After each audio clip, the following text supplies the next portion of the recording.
right, you guys, I am here with a beautiful friend of mine who's been my friend now for how many years? Let's think. When was this? We met right after my divorce with Chris, during my divorce with Chris. It was 2019. There you go. Yeah, since 2019, so 5 years. And you know those people in life where the instant you meet them, you connect with them in a way where you're like, I feel like I know you from somewhere. Like being around their energy is like being home, right? And just there's a magnetic force pulling you to them. And every single time you communicate with them, it doesn't matter if it's been 6 months since you've talked. When you do connect, you're connecting as if you never skipped a beat. And let me say this too, that friend where every word that they speak to you is like medicine for your soul. This is my beautiful friend, Danielle. And Danielle Gilmore, go find her. I love you. And I am so grateful to have you in my life. I love you. I'm so happy to have you here. And I know that my communities, the challenge communities know who you are, but this greater community has not really been introduced to your, I would say magic, but like wisdom and rootedness and just water. They have not met you yet. And so it's such an honor to have you on my podcast. I don't know how it's taken me 6 months to be like, wait, we should podcast. And I think it's because we spend time doing so many other things together that like I forget that not everyone knows you. So it's beautiful to have you here. Thank you for being here. I'm honored to be here, and it just effortlessly fell into our laps. So it did. It was perfect. Well, the funny thing is, I shot her a text 2 days ago, and I said, hey, Danielle, I don't know why I haven't thought about this, but I would love to have you on the podcast. I haven't really done tons of virtual, but do you want to do a virtual podcast? She's like, Heidi, you're not going to believe it, but I'm actually in Arizona. I'm like, hi, I'm actually here. I was hiding. Yes. But yes, I would love to see you. I'm so you. happy it worked out. And now we're on the couch and we just get to have a conversation and have fun and connect and see each other. When was the last time we saw each other? It was probably... I'm like virtually or in person? In person, because we've seen each other. Was it? I know. It's so like show up. Like, no. Because I came to Utah. Oh, yes. Do you remember that? Yes. It was a year ago. We worked out. That was 1 year ago. Wow. Can you believe that? But I see you virtually. And so I just kind of... It kind of feels like, I know. Not the same though. That's the beauty of technology is you can be away from people and still feel so close to them, you know? And that's how it is with you. And you just have a way of doing that. I'm going to read your bio so people know a little bit about you. Okay. If you're wondering why I have Danielle here,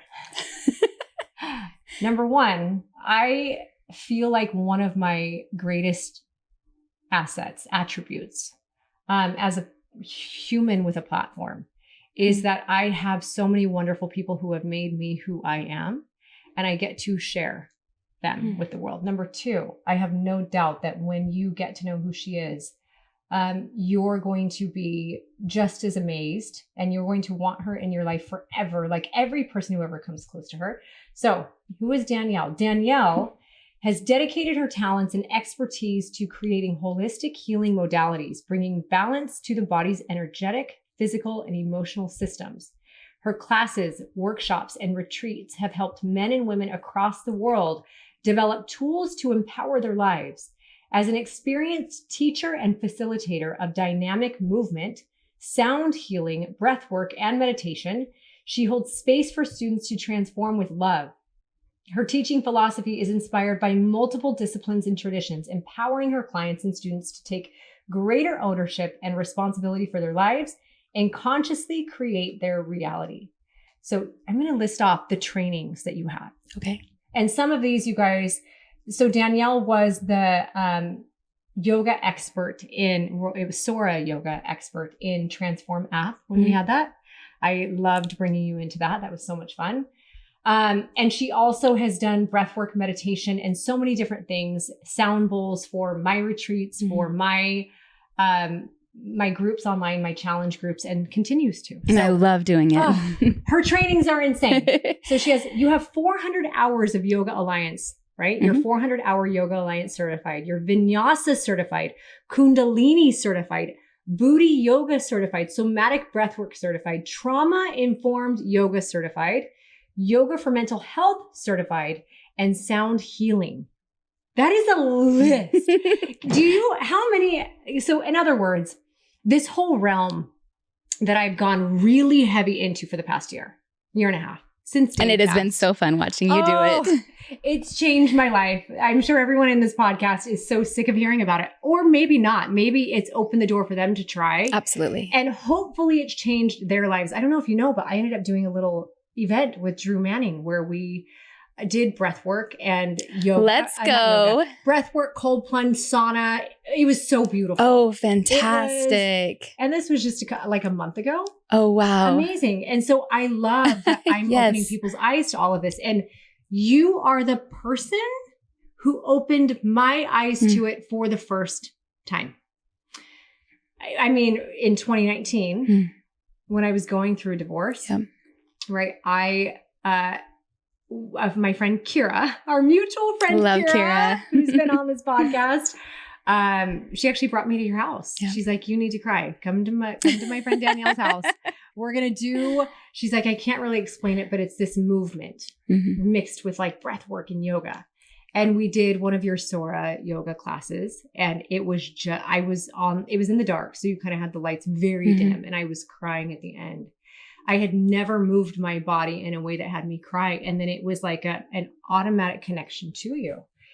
And then over time, when I was doing the show up, the event, as I was prepping for it, you did daily breath work and meditation with me. And it was the first time I was able to go into that and experience it for what it was, where every other time I judge myself. And then I brought you were in the communities and you were doing breath work and yoga and so just know that like you are the one who opened the door to something that has been absolutely life-changing for me. That's my favorite. Thank you so much. Yeah. And it's been incredible to watch you navigate as you learn new techniques and ways of thinking and being as you continue on your natural path of creation. And then you just kind of have grown and expanded. And then one of my favorite qualities about you is that your first inclination is to share. Like what actually works for you from a very authentic and lived experience. Whereas many people who have a platform and they're influencers, they're the first ones to, speak about something and talk about it. But you make sure that you be about it before you do that. And so it hits different. Thank you. I think it's more, when something works for you and you become that annoying person that wants everybody to know about it because I want everyone to experience the peace that what you've brought into my life has brought to me. And also, I'm not going to say it's just the modalities that have shown me peace. Like you as a friend, and know this to everybody listening, she as a friend isn't just if you're in person with her, like she's a friend online. Like you are just peaceful. And so the energy you bring, I don't know if you understand how rare it really is. And I'm just so grateful that I get you in my life. Wow. I have just been sitting here and really taking all of your beautiful compliments and feedback back to me. And it was great to hear, my bio and all the accomplishments and the trainings and the deeper dive into things, because as you describe me as being peaceful and everyone, one of the first things is like, how are you so zen? And I'm like, cause I'm crazy AF. Like real talk, I'm passionate and I'm messy and I'm everywhere and chaotic and short tempered and narrow mindseted. And like that was ingrained in me. And so as I became more aware of the conflict and the tension that was creating in my life, I needed new tools. And so I found that in my first yoga practice. I didn't know what just happened, but my whole body was like, yes to whatever that was. And then I had a Kundalini class and we were in this deep Sat Kriya meditation for 30 minutes and I jumped out of my body into the universe and I experienced divine love and I was like, what was that? Signed up for teacher training right away. Like everything was really quick, recognizing with discernment what was a yes and what was a no at those moments, and then being willing to step forward in action as a student. To not have my cup full of all the things I know, but to be like open to receive like new ideas, and underneath and more importantly than any of those certifications, it's 25 years of being married and having 4 children and being a mother. And as I stepped into my career, and it was a very quick ignition, which I'm super grateful for. What I undervalued that, I was like 30 years old stepping into my own lane outside of being a mom. And I was like, I'm too old. I'm too far behind. And I was looking at the people in this industry and space, and they've been doing it for 20 plus years ahead of me. And one of the greatest realizations is that I was blessed to be around magnificent people who stood in front of me as great inspirations and examples, but they said, it's who you are. It's your whole life that you're bringing into this moment. And motherhood was my greatest teacher, and being married was my greatest teacher. And so being able to claim that as my greatest certifications, the foundation, and not feeling like I was less than because I had been a stay-at-home mom for, 20 years at that point. I love that, because there are so many women listening who are stay-at-home moms or have been for most of their lives, or maybe feel like, even if they're not a mom, that they're getting a late start on a career change. They're starting over. Yeah. I was actually going to title this podcast Starting Over. Well, let's go. Heidi's Lane. So maybe I need to do that, because there are so many times in our life where we need to start over. So you came to a point where you're like, I need to start over, right? Or I'm jumping into something new. The pole, maybe you needed to, whatever it was. And you were able to, instead of say, oh my gosh, you had insecurities, it sounds like. But, absolutely. But you were able to say, I have 20 plus years of experience in these other ways. I was just listening to a podcast before you got here. Okay. And it was the Good Life podcast, and they were interviewing this husband-wife couple who's been in, like, they basically talk about how to keep relationships alive. It was a really great podcast. And the husband was the one who had the years of certifications, and the wife had years of experiential, whatever she called it, that added to it. And it was what, through her own relationships and different things. And that experiential is just as important as the certifications themselves. So I love that. So for anyone listening, hear Danielle when she says she jumped into a whole new realm later on in life, after her 4 kids were there, after she'd been a stay-at-home mom, and just trusted that all of the wisdom and all of the wisdom and the experience of what was before was going to prime her to do better than she could have done otherwise in what you were jumping into, correct? Absolutely. And I think it was being in a space of introspection and openness to be like, there are some things that I want to change. And there's some things that I'm no longer willing to be complacent in. And I need greater tools, and I don't know them. So I need to be open to get curious, and I need to be open to like really go inward and do like a self-evaluation and an inquiry without judgment, because I was living in a space of a lot of judgment within myself as a mother, like how good or bad I was doing it, or how successful, I was in my marriage, or my own physical body, or my relationships, my reputation, the things I owned, all these things that felt like success. As I thought in my younger years what it would be like to raise a family, what that would equal. And I was not feeling edified. And I wasn't even feeling authentic to it, because what I was mirroring were external, beautiful examples of living a beautiful life, but they weren't mine. And they were what maybe you were raised to think. Yeah. Raised to believe was a successful life. Right. Like, because we have examples around us as we grow up. Yeah. And we believe that that's what we need to be enough. And then we get there and we're like, crap. I don't think I've ever tapped into who I am and what, because it's scary. Yeah. It takes a lot of courage to play your note. And I like to say, let your freak flag fly. And I realized that the more I was speaking like from my heart, from my whole being. Like the language of my understanding was coming out of the language of my mouth, and it was a different frequency. It just hit different, and it didn't resonate with everybody. Some people think, oh, she's really weird, or she's out there, and I'm like, that's okay, because at the end of the day, it actually is calling in the people who do resonate. And then that was a whole shift. You end up losing some people in your circle, and you go maybe through moments where you're just kind of alone. And then for somebody who's like a social butterfly, that was uncomfortable, because I was used to really craving and liking being around people. And I was not sure how to be alone.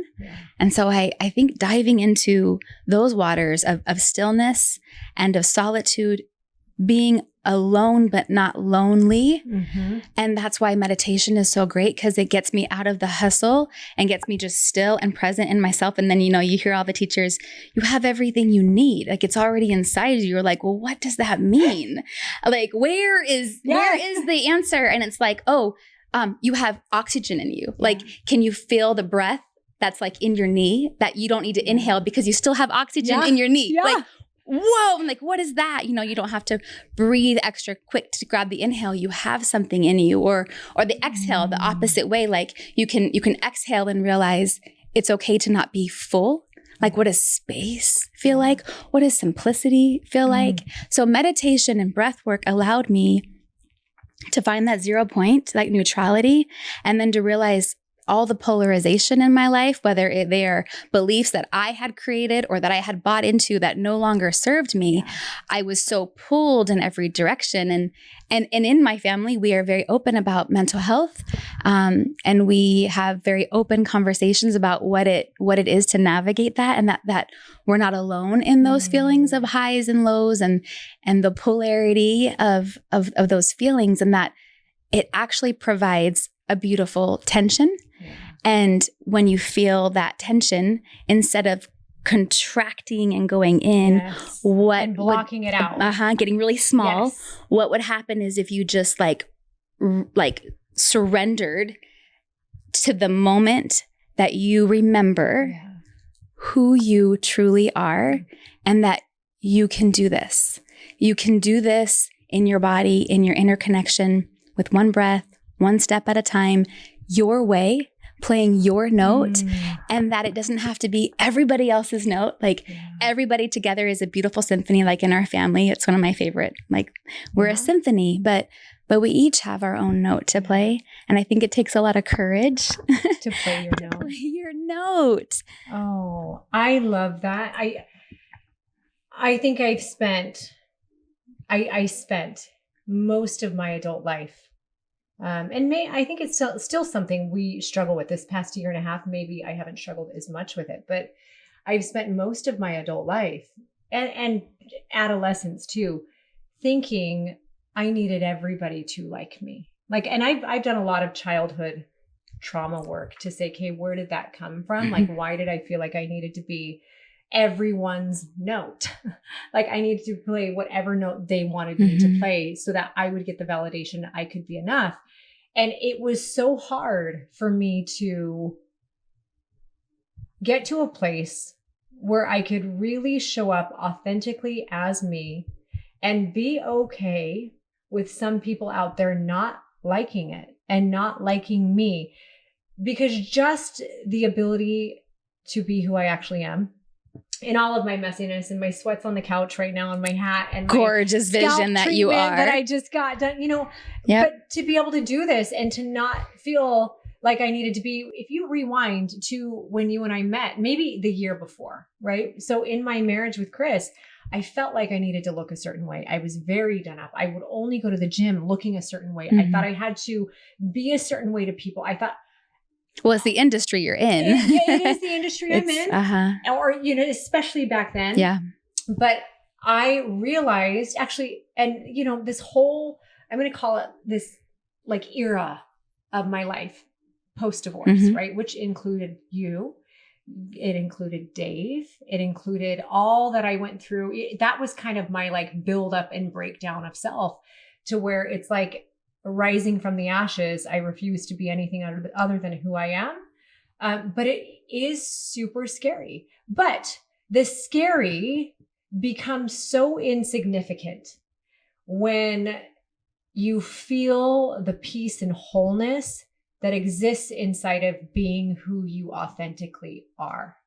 And I love being around you because you guys, if you're listening to this podcast, which most of you are, go check out YouTube because you have to see, she's so beautiful. Danielle is beautiful. Yes, she's physically beautiful, but her energy is like, it's just vibrant. It really is. Thank you so much. I don't understand how how old are you again? I turned 48 in June. Holy hell. Oh, my oldest is 25. You're going to die. You got to go check this out on YouTube. I'm telling you, I cannot believe you're 48. Almost. I mean, you're 6 years older than me. Well, you are stunning. Aww. And I think it's fun to be getting curious about what it means to be a woman in her later 40s, hitting 50. Yeah. And I mean, that's what we had talked about the last challenge that you had when we and I caught up. I had realized that my body was going through transformations. I was in a different season of my life. I was no longer teaching 4 classes a day, 5 times a week. Yeah. I was vegetarian, so I was eating differently. My hormones shifted. There were so many factors. And then I didn't recognize my body anymore.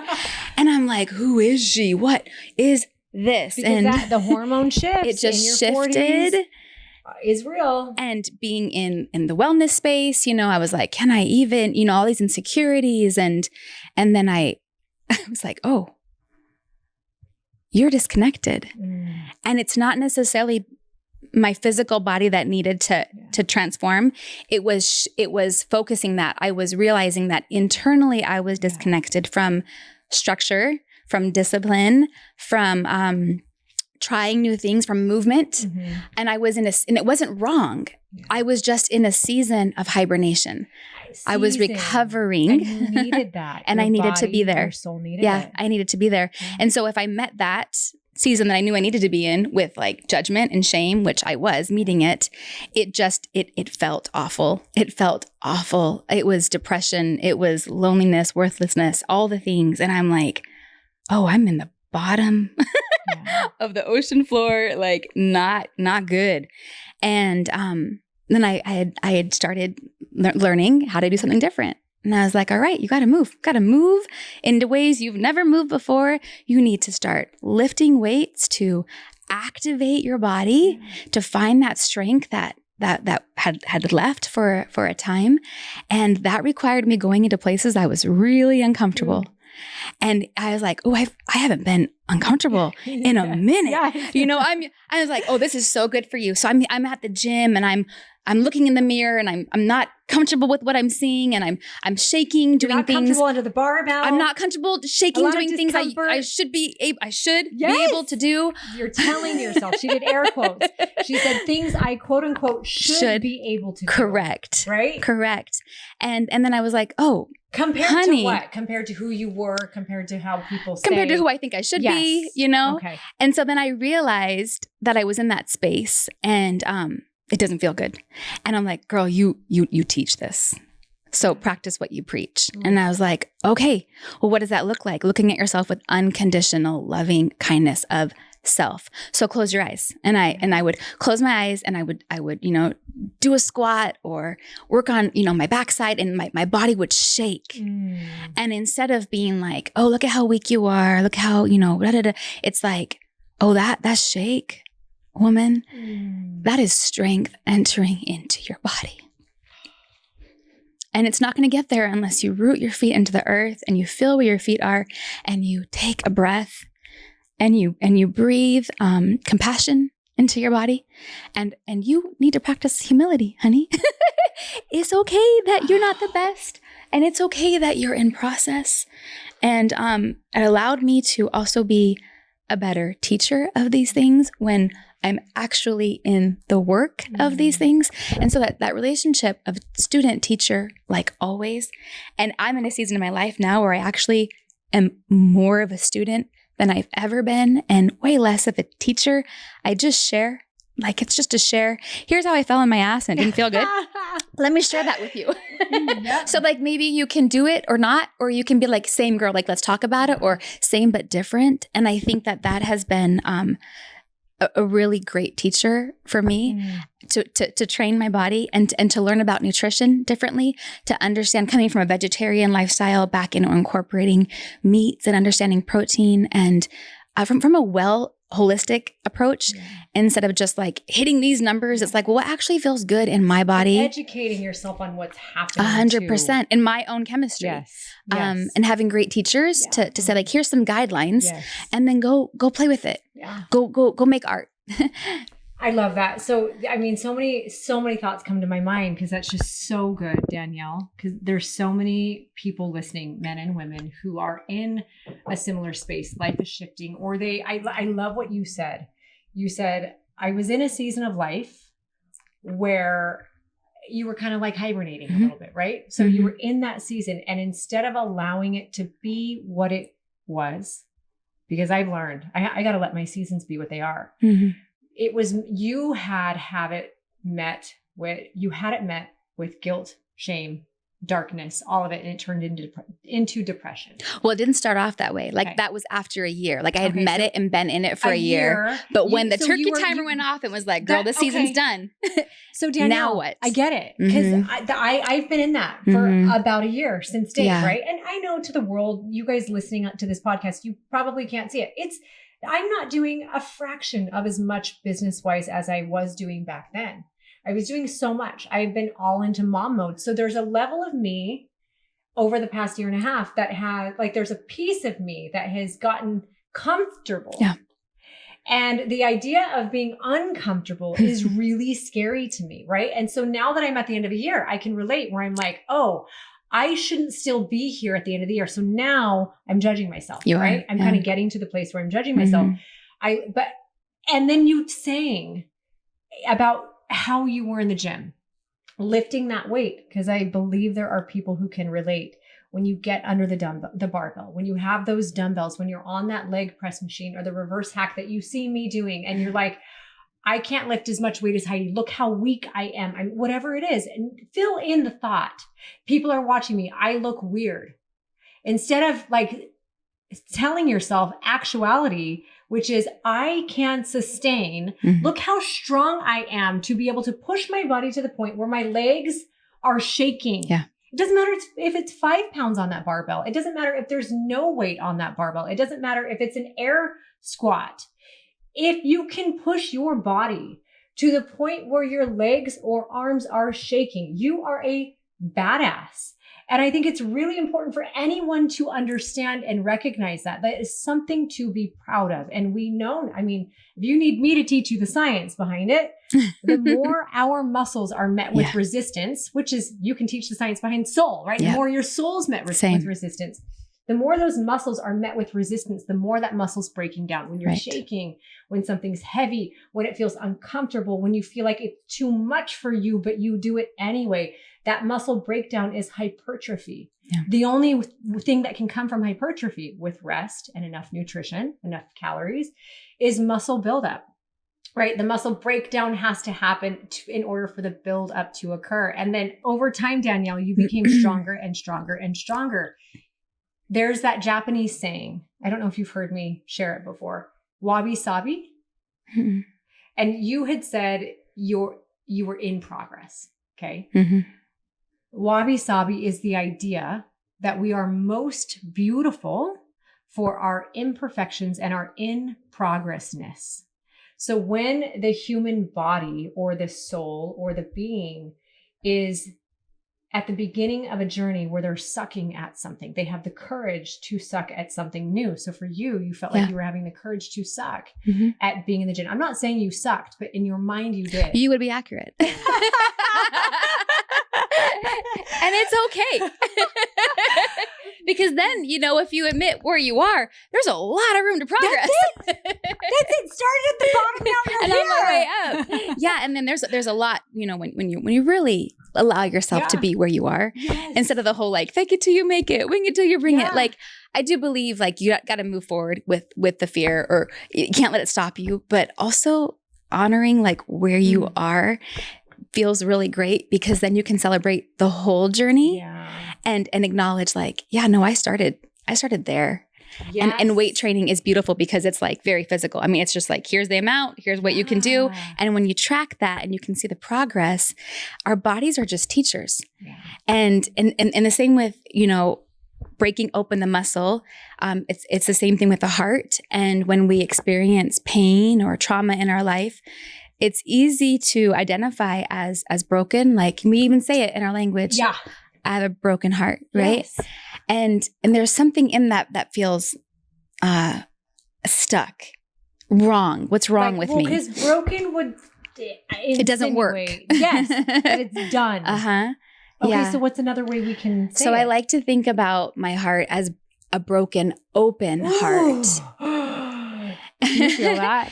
Do you feel that? I feel it. Like a broken open. Because it really is.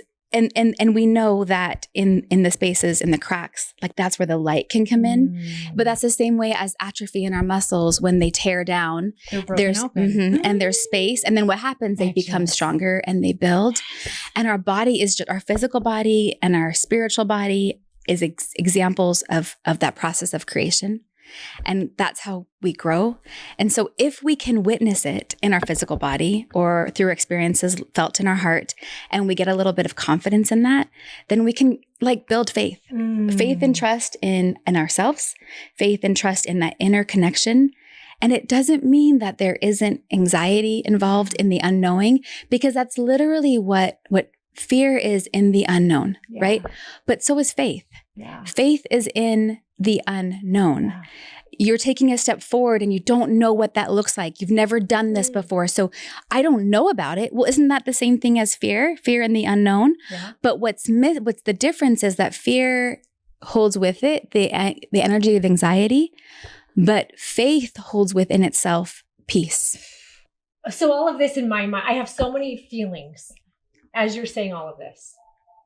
I'm thinking of a broken heart. Okay, let's just talking about a broken heart.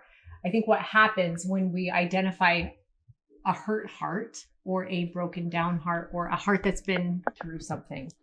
Everybody listening, you can think of a time where, and maybe it's now, where your heart feels, as we would call it, broken. I think with the idea of the broken heart, that makes me think of like putting a box around it, like a wall, like broken. It's broken, so it's out of commission, right? And that box or that wall then calluses our heart for future, right? And so because we were hurt once, we're going to cage that thing up. We're not going to let it get hurt again. And so we move forward and we love less, or we love different, or we don't let people in because we don't want to feel that pain that we had. Whereas when you transfer your thinking from broken heart to a broken, open heart, I envision this heart that just opens and there's like light in it. And that's where the growth, and when something's broken open, the idea in my head is that there's room for growth. And so then we let it be what it is, and we let it grow. We let it ooze all of the light or whatever it needs to get to where it needs to be. And that will allow you to love more. Because there are two kinds of people. There are people who have their hearts broken and never love again.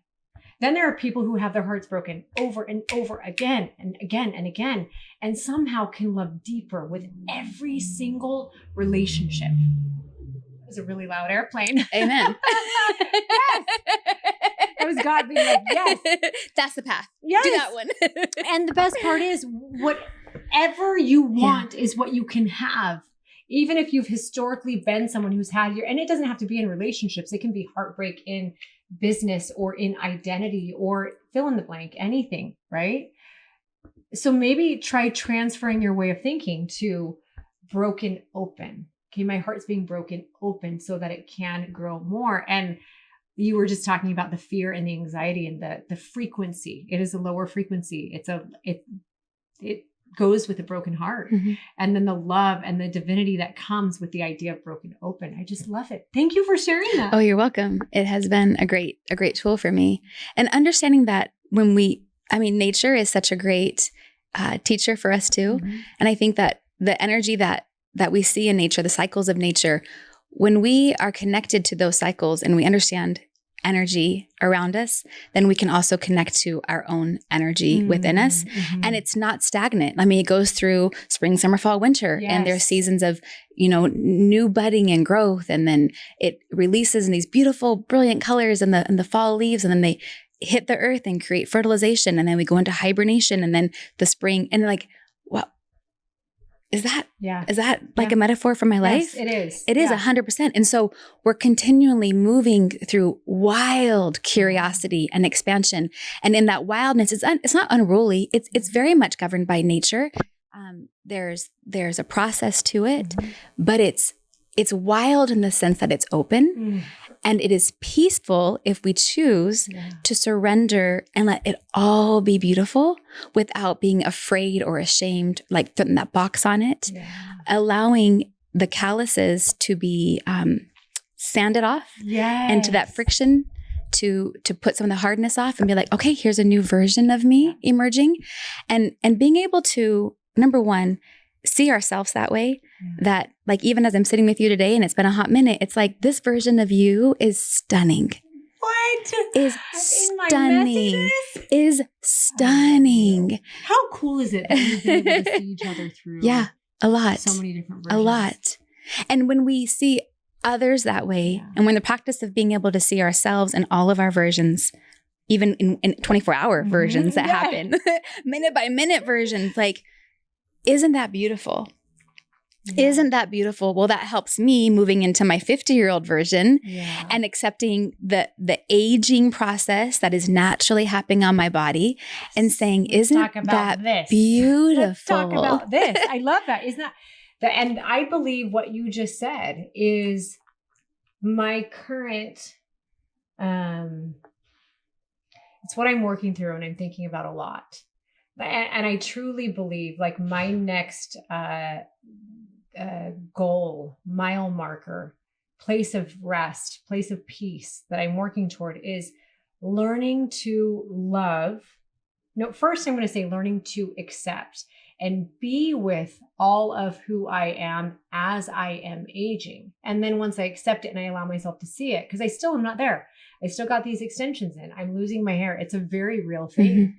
And I'm not going to I got wrinkles. I'm aging. Right. And so for the first 40 years of my life, it was all about how to look a certain way because that's what I was raised inside of. And so to deconstruct that and is wild for me. And I mean, we talked about how I dress. I'm really I don't put as much time and effort into how I look as I used to. And there's so much peace in it. And also there's a part in the back of my brain that's like, oh man, do they think I don't care? I'm really clean. I shave and I shower a lot. I swear. But I don't care. Doesn't matter. I don't care. And I want to love who I am if and when I lose all of my hair. I do. I want to have fun if I need to start wearing wigs. I really do.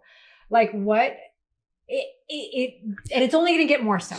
I was around my grandma who has dementia last week. My grandpa passed away and she has always been so put together, even as she aged. Right. But I think there was probably always a part of her that was like, I need to be enough. And so I saw it and I'm like, Kate, she got old. She's old. She's 83. I'm going to get old. That's going to be me. And so I can either fight it the entire way, or I can learn to accept it and allow it to be what it is and focus my efforts and my energy on who I am as a person, on my heart, on my soul, on my family, on the people that matter. Because my kids don't care if I have hair or not. They don't care what I look like. My kids care if I love them. Yeah. Right? Of course. And it's been a journey. Of course. Thank you for sharing that. And I think the more that we try to reinvent what beautiful looks like at any age, at multiple seasons of our life, and maybe do it differently than the fashion world and the beauty world, bit of a rebel, watch these wrinkles on my face.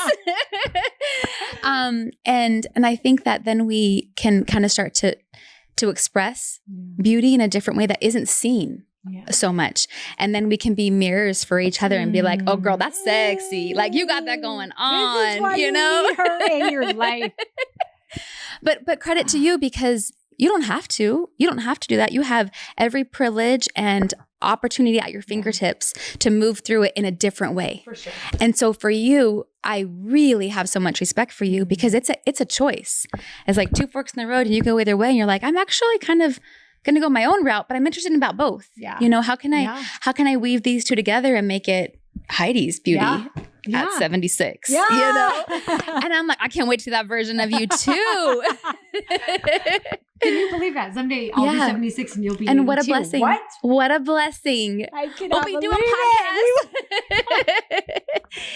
We will. Absolutely. We will. Okay, so I'm curious for you. Well, you had said at the beginning something that I love. You said, I mentioned how Zen you were. And you said, what's funny about that, or ironic about that, whatever your word was, is that you see Zen. And also it's because I am so, what were the words that you used? I think I said crazy AF. Crazy AF. I wasn't going to say it. I want to make sure that's what you said. Those are my words. Those are not Heidi's. But one thing I want to point out is, and I know these parts of you because you've allowed me to see them. You've talked about them. And you are the epitome of the feminine energy. You embody feminine energy. And if you do, everyone listening, if you do not know what is feminine energy, is creative and chaotic and messy, right? I'm not saying you're messy. Oh, I'm messy. But it is. Yeah. I actually embody a lot of masculine energy, which is more in control and ambitious and orderly. And I envy the feminine energy that you have. And I love that you, instead of hating yourself for being, and maybe you did at some point, for being messy or for being chaotic or all of these things, you're saying, this is who I am. And let me learn and be curious and be open to growth in a way that will allow me to manage it all. Because that's really what you've done, is you've learned to manage it all.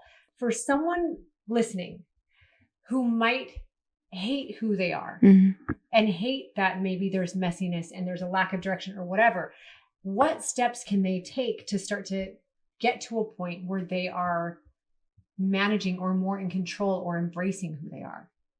I'm going to pause on that question for a second, because I really want to answer that from the heart.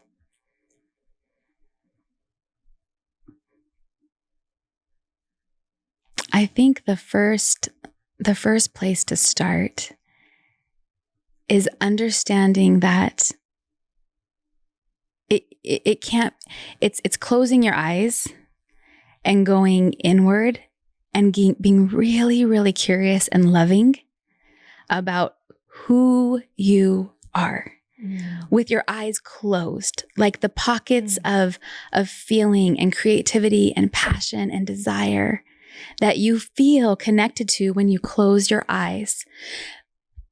From that point, being able to get like playful and to remember you as a child, like curious in those, like for me, remembering who I was took me back to a moment that I was 12-year-old in Ohio on this tree that fell over my creek sideways. And I would go and I would sit on this tree and I would wear rainbow colored all the things and ribbons in my hair. Punky Brewster was my role model. And I was a poet, so I had my journal and I would just write and write, and I would dangle my feet and hear the wind and the water underneath me and just write and write and write. And I had forgotten about her. Yeah. And it wasn't till I was my 30s that I remembered her and realized that she is still here. And the playful girl with rainbow colored ribbons in her hair and writing poetry, feeling so connected to the water element and the trees. And I was like, oh, this isn't This isn't new. Yeah. This is who you've always been, where you've always found solace and creativity and connection. Okay, great. Now, what does it look like as a 35-year-old mother of 4, right? And so giving myself permission to be childlike in that creation, in the moment, means like, I actually don't know what that looks like, but I know that that's where I find joy. And so that to me is a place to begin, and sparking my connection and remembrance with my joy and my passion, my innate gifts, what sets your heart on fire. I remember that's the thing that we were doing a lot in our one-on-one. It was like realizing, number one, well, that we have agency and we are in action. Yeah. And so as with in most things in our life. And so when we take accountability for how we are choosing to spend our time, our energy, our resources, and understand the relationship with what we give and what we receive, then we can kind of take inventory and be like, I'm actually not interested in giving my energy to this situation, this person, this experience, because what I get back doesn't fill me up. Yeah. And so now in moving forward, it's not replenishing or restoring or creative. So now I can make, in accountability, make action and distance myself from those, have boundaries, loving boundaries.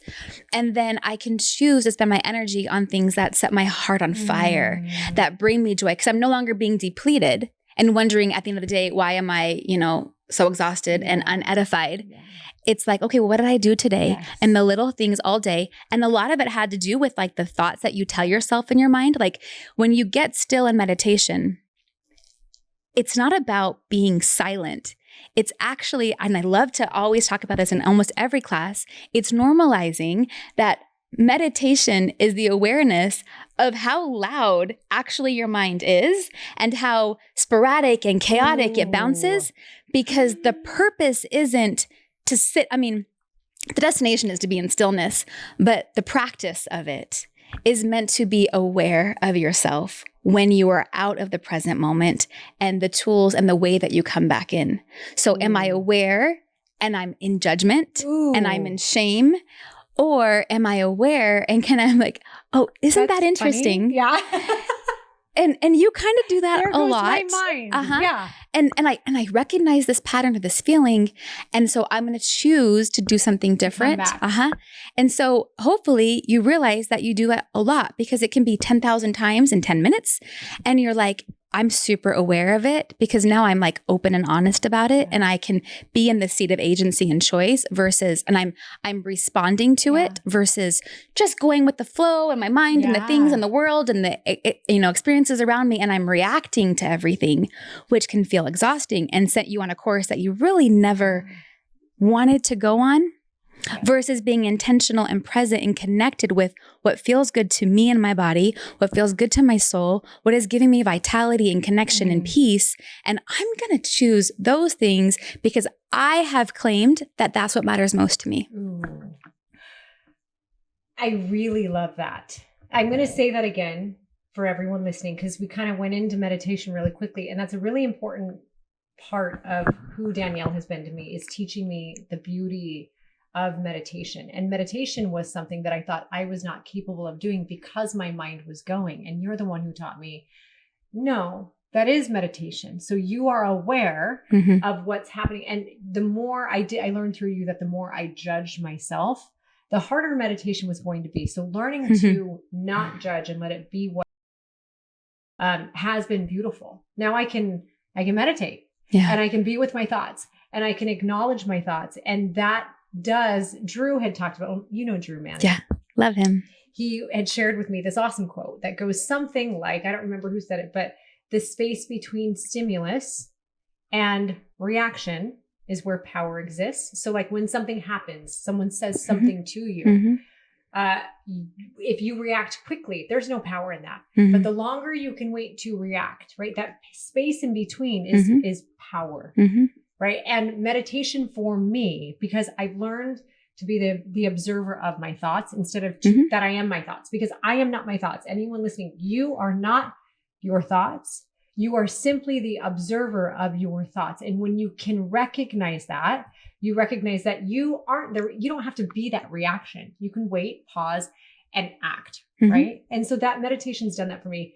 I want to hit on the home thing. So you also, in our one-on-ones, when we say one-on-one, Danielle, every day, not only would she do breathwork and meditation with me, but she would also coach. It was so beautiful.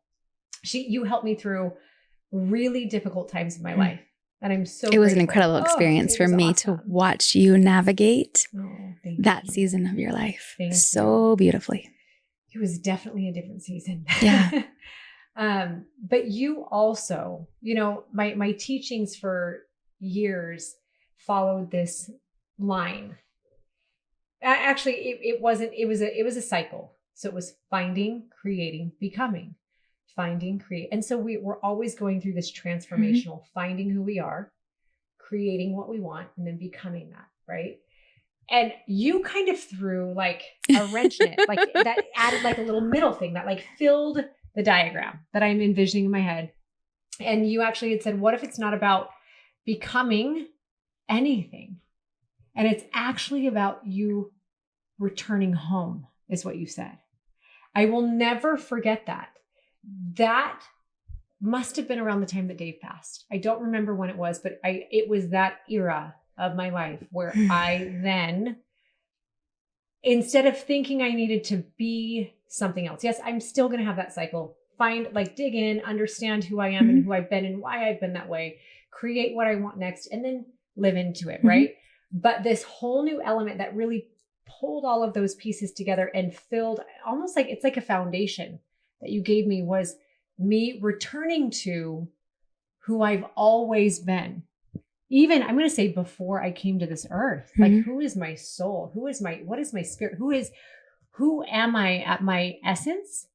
And allowing that to bleed into everything has been beautiful for me. Even having me return to my roots of my childhood, the play. Like, I know now there's a part of me that craves play and aliveness and connection and everything that I had as a kid, like that unconditional love, because a child can love unconditionally.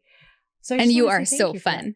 So when you stand in that, I have so much fun with you. we get down on that level. You know what's interesting? The fun part of me has kind of gone bye-bye for a while. Isn't that interesting? Absolutely. And I judged myself for a bit. And then I had my therapist say, yeah, you're flat. She actually said, you are flat, Heidi. And why is that wrong? What if you're learning a whole new dimension of who you are right now, which is more serious? But I really want the fun to come back. I need to play more. Well, as you're creating an increased foundation. Yeah. And that's part of when the bottom falls out, when those major traumatic experiences in life happen that actually crack our entire foundation. Yes. And that's that sense of like free falling. Yeah. And I remember there was a time of like foundation crack fall, and I went through that for many, many years. And I was like tired of it. And I remember, and I speak things and how I actually experience them. So this is where it's kind of weird, but in my mind's eye, I could see my body and my feet standing on this foundation, and it like a prism, those like kaleidoscopes, it would and then crack, and then like all the pieces, and I would just free fall down, and then I would kind of find another foundation, and then crack, and so it kept on going. And in a moment of introspection and communion, I heard the message loud and clear that that those shifts were God-given to build a kingdom of God.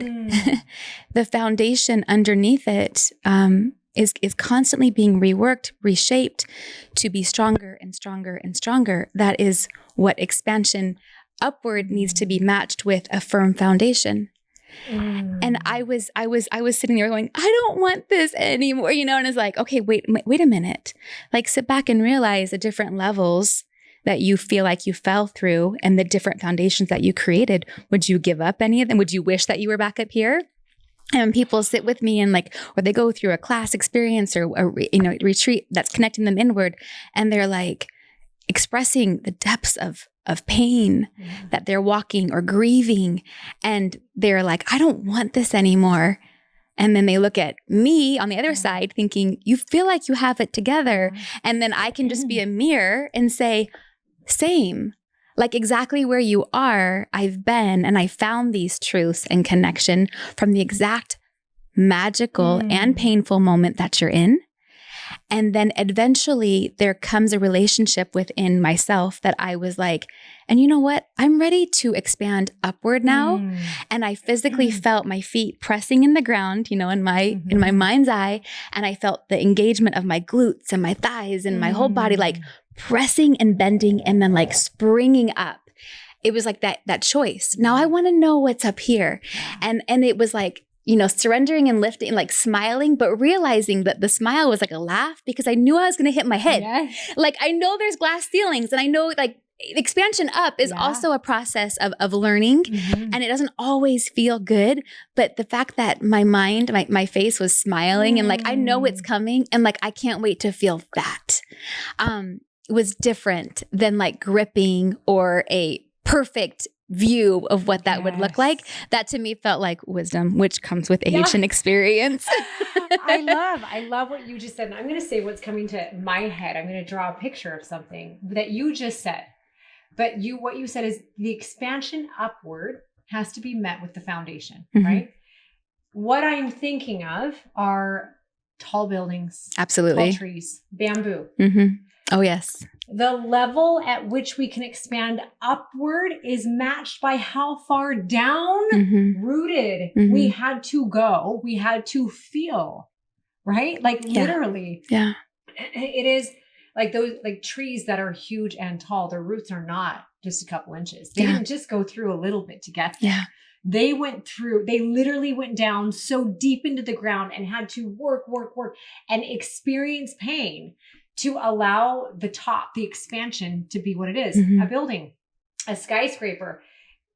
You can't have a skyscraper without a foundation that goes below the surface. Hold on, I have to cough. Do it. Got my water? Yeah, she does.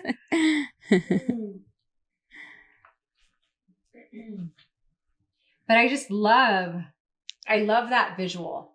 And that's something I'm going to remember. Well, and it's not always visual for everybody else too. Yeah. Like when you're in those seasons of fortifying your foundation, which AKA pain. Yeah. It's not visual. Like other people can't necessarily see it. Like it's not out there in like a physical manifestation. Yeah. You know, it doesn't look like X amount of followers or new deals or apps or whatever. It's like, it's very introspective. Yeah. But it's palpable. Like it's a feeling. Yep. And I think in a world that measures everything very much by external, you know, accolade or success, or it's very visual on the outside, it's easy to forget the value that is created in those moments. Sorry. No, you're good. Cough it out. What needs to come out? What do I need to say? But when you do that work, I remember sitting with you in one of our sessions and you did some meditation and some connection. It was before you went to a board meeting and you were making a very big business decision that you were tempted to go one way because a lot of people were saying and you got advice. But after you sat with yourself, you were like, I know what I need to do. Yes. And you went in there like a boss and you made an incredible decision and it set you on an incredible trajectory.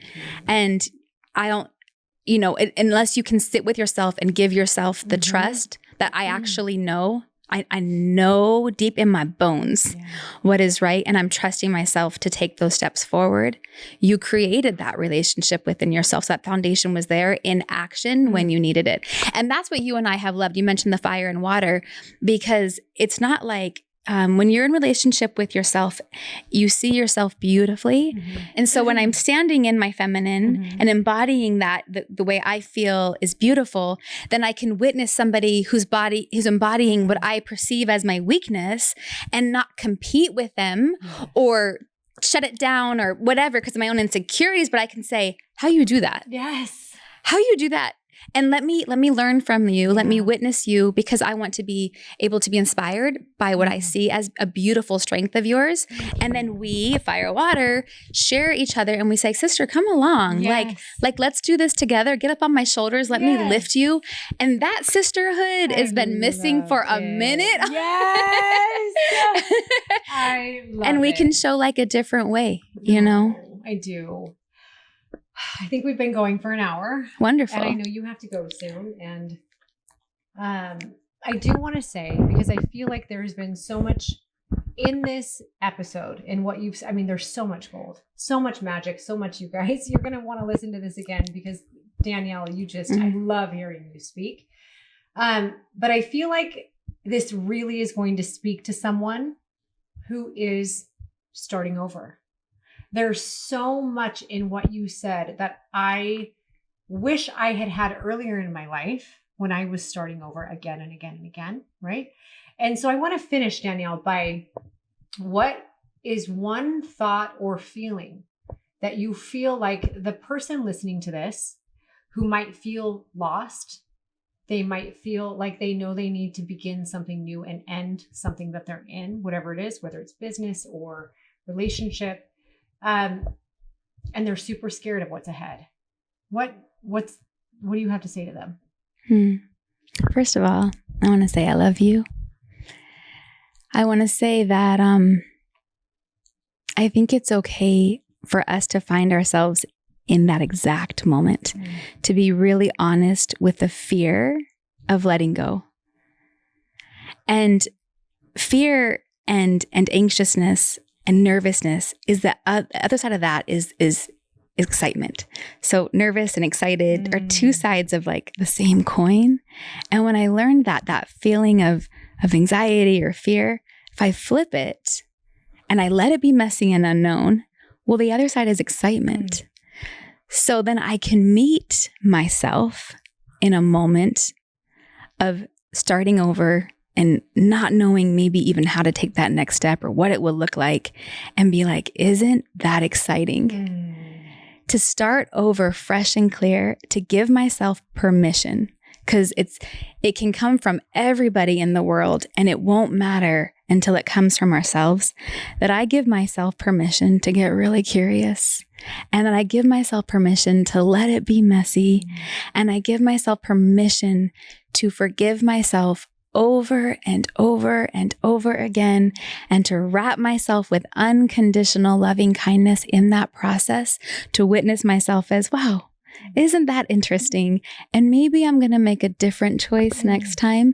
And that wasn't a failure, that was wisdom. And I gained experience and knowledge from that decision.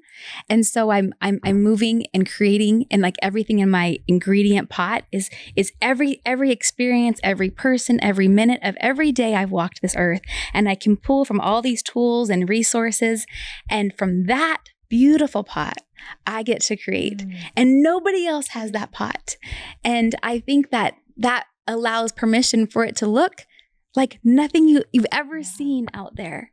And when we do that, the expectations are gone. The conformity is gone. Maybe the rules are gone. It's like, this is art. Life is art, and I get to embody it in a way that is uniquely beautiful to myself. And so I can't get it wrong. And then that heart connection that might feel lost and alone is filled from the inside out, because I'm learning, and it can be a process, I'm learning to love myself no matter what. And from that space, we're able to authentically do that to other people. I love that. I don't even want to say another word. That was the most beautiful way to end this episode. I'm so happy you were here. I love you. Thank you for having me. And everybody listening, watching, whatever you're doing, thank you for being here with us. Danielle, I love you. You guys know that I love you so much. And I hope that was as great for your soul as it was for mine. I have a feeling it is. It was. Where can they find you? I mean, I know. So the truth is, I am really not super active on socials and in the spotlighting community. So I'm grateful for the time that you bring me into yours. You can find me through Heidi. Go into my next challenge, my 21-day challenge. You'll find me in there. Yes. And then you can connect to me on Instagram. This is me _Danielle. Don't have super high expectations, but I am on there. DM me, say hello. I love meeting you. I love connecting to you. I love every opportunity I have to be part of Heidi's beautiful community. Thank you for having me. Thank you, guys. Love you. Love you. Oh.